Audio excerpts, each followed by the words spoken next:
आदरणीय प्रधानमंत्री जी करेंगे वो लोगों की आशा पर की आशा जो है उसके अनुरूप होगा, लोगों की आशाओं के अनुरूप होगा और लोग खुश होंगे। हेलो नमस्कार दोस्तों ईपीएस 95 पेंशनरों के लिए बहुत बड़ी खुशखबरी है। अब जो मीडिया के इंचार्ज है राजीव भटनागर जी, उन्होंने अशोक रावत जी से पेंशन वृद्धि को लेकर के सवाल जवाब किए। उसमें उन्होंने बोला है कि ईपीएस 95 पेंशनरों की पेंशन में लगभग कितने रुपए की वृद्धि हो सकती है। तो अशोक रावत जी ने इसका जवाब दिया और लाइव उनकी बातें सुनाऊंगा, जिसमें उन्होंने बताया है कि पेंशन में वृद्धि इतनी होगी, कब होगी, कितनी होगी, वो सब कुछ उन्होंने बताया है। ठीक दोस्तों, पेंशन बढ़ने की उम्मीद जगी है। दोस्तों अब आगे बजट की तारीख भी पहले नजदीक आ रही है। सब्सक्राइब जरूर कर लें सब ताकि मैं पेंशनरों आपको इस में प्रकार के उत्सुकता है कि अब क्या होने वाला है, इसके बारे में आप कुछ बताएं। अभी आपने जो पूछा तो ये बिल्कुल सही है कि आदरणीय श्रम मंत्री जी, आदरणीय वित्त मंत्री जी, इनसे हमारी मुलाकात हुई, दोनों से।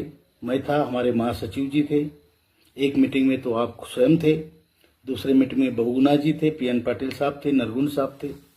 और ये मीटिंगों में जो हमने पावर पॉइंट प्रेजेंटेशन मंत्री जी को किया, उसमें हमने पूरा उनको बताया कि हमारा कितना पैसा आपके पास है, कितना पैसा आपको ब्याज के तौर पे मिलता है, कितना हमारा हर साल कंट्रीब्यूशन आता है, और इन सब पे जो ब्याज मिलता है उसमें से आप हमें कितना पैसा देते हैं। आप केवल ब्याज में हमारी पेंशन की बढ़ोतरी कितनी परसेंट, कितने गुना ज्यादा बढ़ा सकते हैं। और जो वित्त मंत्री जी है उनसे भी हमने कहा कि आपको इस पेंशनरों को मदद करनी चाहिए, जबकि आप बाकी पेंशन स्कीम्स में कंट्रीब्यूशन करते हैं तो इसमें भी आपको करना चाहिए।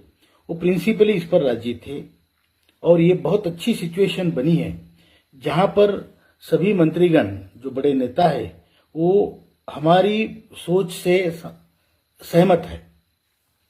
तो लोगों का आशावादी रहना या उनकी आशा पनपना ये बहुत स्वाभाविक है। और मुझे विश्वास है कि जो आदरणीय प्रधानमंत्री जी ने हमें 2 बार बुला के जो आश्वासित किया था, उसका अभी एक प्रकार से कल्मिनेशन है, एक प्रकार से उसका अभी सार निकल के आने वाला है इस बजट में। और हम आशा करते हैं कि जो गवर्नमेंट ऑफ इंडिया, जो हमारी भारत सरकार, आदरणीय प्रधानमंत्री जी करेंगे वो लोगों की आशा पर की आशा जो है उसके अनुरूप होगा, लोगों की आशाओं के अनुरूप होगा और लोग खुश होंगे। कुछ संगठनों ने हालांकि 5,000 वगैरह मांगे हैं, तो हमने वित्त मंत्री जी को कहा इसकी तरफ ध्यान मत दीजिए, क्योंकि ये पेंशनरों के नुमाइंदे नहीं है, ये कार्यरत कर्मचारियों के नुमाइंदे हैं। और इसलिए पेंशनरों की समस्या लेके हम आए हैं। और हमारी जो 8 साल का संघर्ष है, 8 साल लगातार दिन रात, और वही मांग लेके चल रहे हैं, उसको हमने कोई बढ़ोतरी नहीं की। तो इसमें इसको कम मत कीजिए, इसको जो मांग है बिल्कुल जायज है, हमने सिद्ध भी किया है। और इसीलिए मुझे पूरी आशा है कि सरकार के अभी कोर्ट में बॉल है, तो जो लोगों की अपेक्षाएं हैं उस पर हमारी सरकार भी खरी उतरेगी और लोगों को उनके बहुत छोटी सी मांग है उतनी पूरी करेगी, उसमें कटौती नहीं करेगी, इसका मुझे पूरा विश्वास है।